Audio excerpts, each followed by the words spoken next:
Podcast Casos e Coisas. Olá, meu nome é Bruna e esse é meu podcast sobre casos reais e coisas estranhas. Toda semana trarei alguma história diferente para você ouvir. Para sugestões e críticas, pode me mandar um e-mail para casosecoisas@hotmail.com. Esse áudio também estará disponível no canal no YouTube Bruna Bonsangue. Obrigada pela visita e divirta-se. Caso da semana: Leonarda Cianciulli.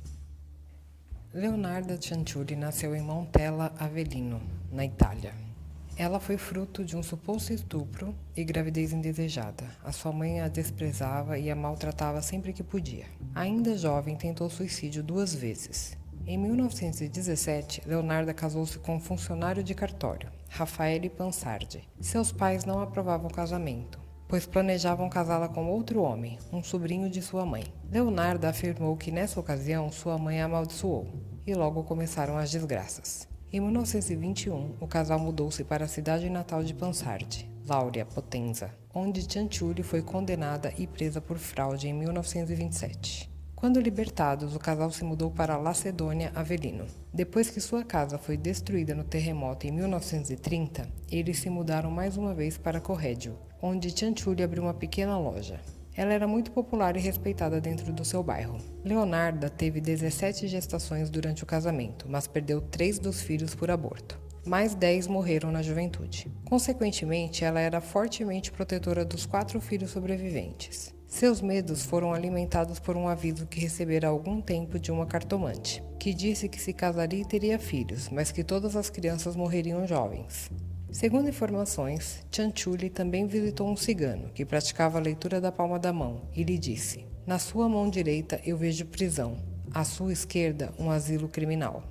Leonarda tinha visões de sua mãe e da Virgem Maria, dizendo que se seus filhos não morressem, ela deveria derramar sangue inocente. Assassinatos. Em 1939, Cianciulli soube que seu filho mais velho e favorito, Giuseppe, iria se juntar ao exército italiano em preparação para a Segunda Guerra Mundial. Ela estava determinada a protegê-lo a todo custo e chegou à conclusão de que sua segurança exigia sacrifícios humanos. Cianciulli fez de suas vítimas em 3 mulheres de meia idade, todas vizinhas. De acordo com o memorial de Cianciulli, sua mãe havia pronunciado uma maldição no leito de morte que lhe desejava uma vida cheia de sofrimento. Cianciulli teve o cuidado de escolher 3 mulheres solteiras, sem parentes próximos e economias substanciais em dinheiro, mas ninguém podia acreditar que a esposa de um funcionário de cartório com 1,50 m de altura e 50 quilos pudesse ter cometido assassinato 3 vezes. Faustina Sete. A primeira das vítimas de Leonarda, Faustina Sete, foi uma solteirona ao longo da vida que procurou ajuda para encontrar um marido. Cianciulli contou a ela sobre um parceiro adequado em Pola, mas pediu que ela não dissesse a ninguém as notícias. Ela também convenceu Sete a escrever cartas e cartões postais para parentes e amigos. Eles deveriam ser enviados quando ela chegasse a Pola, para dizer que estava tudo bem. Preparando-se para sua partida, Sete veio visitar Cianciulli uma última vez. Cianciulli ofereceu a Sete um copo de vinho com drogas, depois a matou com um machado e arrastou o corpo para um armário.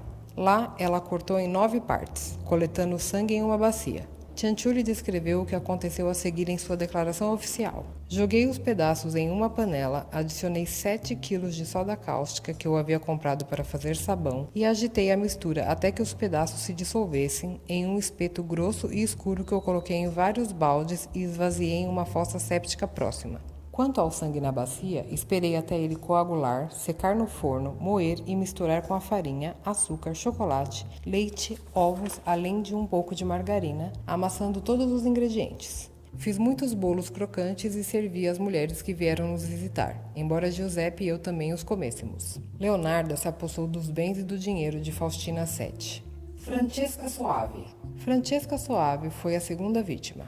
Cianciulli alegou ter encontrado um emprego para ela em uma escola para meninas em Piacenza. Como Sete, Soave foi persuadida a escrever cartões postais para serem enviados a amigos, dessa vez de Correggio, detalhando seus planos. Também como Sete, Soave veio visitar Cianciulli antes de sua partida. Ela também recebeu vinho com drogas e depois foi morta com um machado. O assassinato ocorreu em 5 de setembro de 1940. O corpo de Soave recebeu o mesmo tratamento que o de Sete, e se diz que Cianciulli obteve 3.000 liras de sua segunda vítima. Virginia Cacioppo. A terceira e última vítima de Cianciulli foi Virginia Cacioppo, uma ex-soprano que cantou no La Scala.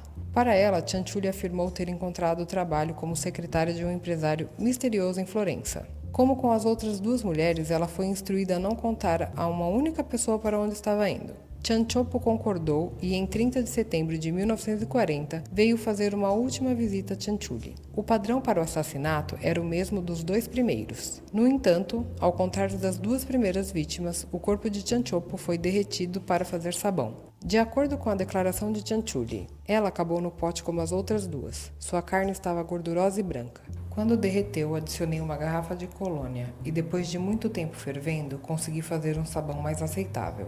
Dei barras a vizinhos e conhecidos. Os bolos também eram melhores. Aquela mulher era realmente doce. De Cacioppo, Cianciulli teria recebido 50 mil liras, joias sortidas e títulos públicos. Ela até vendeu todas as roupas e sapatos da vítima. Descoberta e julgamento.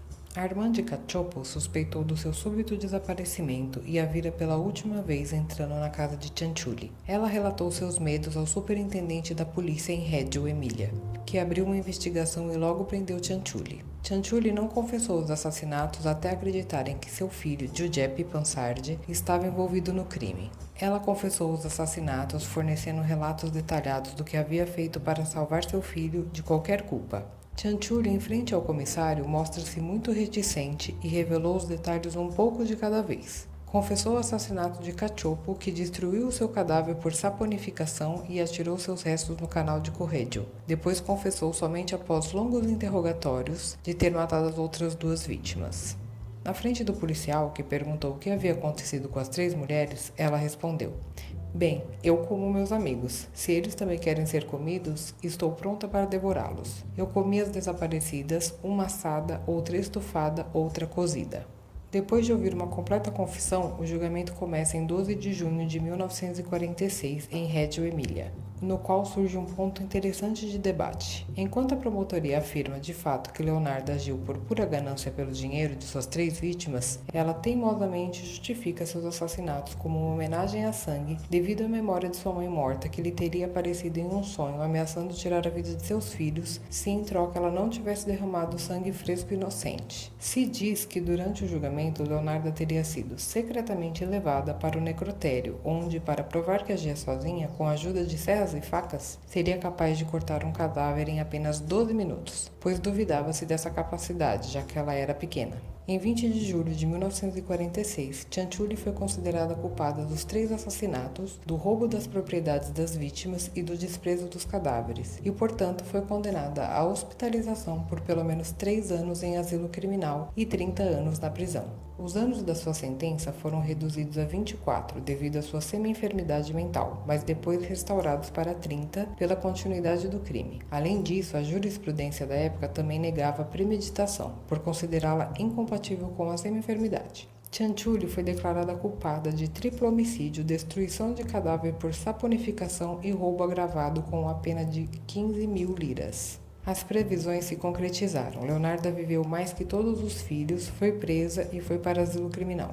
Cianciulli morreu de apoplexia cerebral no asilo criminal feminino em Pozzuoli, em 15 de outubro de 1970, com 76 anos. Vários artefatos do caso, incluindo a panela em que as vítimas foram fervidas, o martelo, a serra, a faca de cozinha, os machados, o cutelo e o tripé, que foram os instrumentos de morte usados por Leonardo, estão em exibição no Museu Criminológico de Roma desde 1949. Enterrada no cemitério de Pozzuoli, em uma tumba para pessoas pobres, no final do período de sepultamento em 1975, ninguém reivindicou seu corpo e os restos acabaram no ossário comum do cemitério da cidade.